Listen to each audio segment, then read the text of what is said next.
Alors, changement de stratégie pour Fisker qui apparemment voudrait se tourner vers Volkswagen pour produire ses voitures électriques. Fisker veut faire appel à la plateforme de développement MEB conçue par Volkswagen pour bâtir son SUV 100% électrique.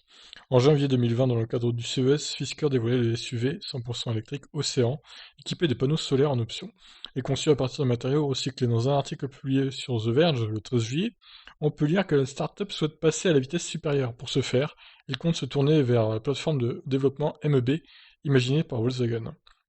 La dite plateforme, qui sert de socle à l'architecture d'une voiture, est employée par le groupe allemand. Pensée pour des véhicules 100% électriques, elle est modulaire et peut couvrir différents segments. Il y a même un buggy de plage. La gamme ID de la marque allemande s'appuie sur cette flexibilité pour s'étoffer mois après mois, et la technologie de Volkswagen est mise à disposition des autres, Ford est déjà client. Volkswagen est toujours aussi ouvert sur des projets en petite série qui démontrent la variété des concepts basés sur la plateforme MEB. En accord avec Volkswagen, la filiale Italy Design d'Audi a utilisé la plateforme MEB comme base pour la création du SUV Fisker Océan. Cependant, une décision finale n'a pas encore été prise quant à une éventuelle coopération avec Fisker pour un projet de série, a déclaré un porte-parole de Volkswagen. En somme, Fisker a bel et bien fait appel à la technologie de Volkswagen pour concevoir le prototype de son SUV 100% électrique, mais il négocie toujours avec la multinationale pour le modèle grand public. D'accord, donc c'est un peu bizarre ce qu'ils ont fait les deux là. La plateforme MEB permettrait à Fisker d'entrer sur le marché 2 fois plus rapidement et avec des coûts drastiquement réduits, apprend-on sur une présentation de Fisker dédiée aux investisseurs. La start-up a raison de miser sur ce qu'a imaginé Volkswagen. On a vu trop d'entreprises avec des ambitions similaires se casser les dents après s'être lancées dans le grand bain sans réelles assises.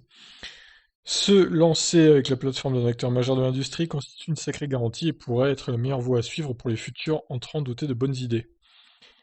Si Fisker, qui vient d'entrer en bourse après une fusion avec une filiale de la société d'investissement Apollo, parvient à obtenir un accord avec Volkswagen, il pourrait alors assembler entre 50 et 100 voitures de pré-production d'ici 2021. L'objectif étant de lancer la production en 2022. La startup envisagerait ensuite 2 autres véhicules à partir de la plateforme MEB, en plus du SUV Océan, dont le business model est surtout centré sur la location avec une flexibilité maximale. Bon, pourquoi pas, si Volkswagen accepte. Après, je me dis que ça pourrait peut-être faire de l'ombre à leur voiture à eux, Volkswagen, s'ils acceptent de louer, entre guillemets, la plateforme MEB à Fisker.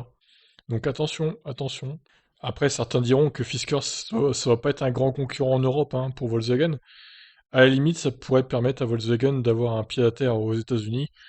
Et puis voilà, je pense que c'est plus ça qui vise hein, chez Volkswagen.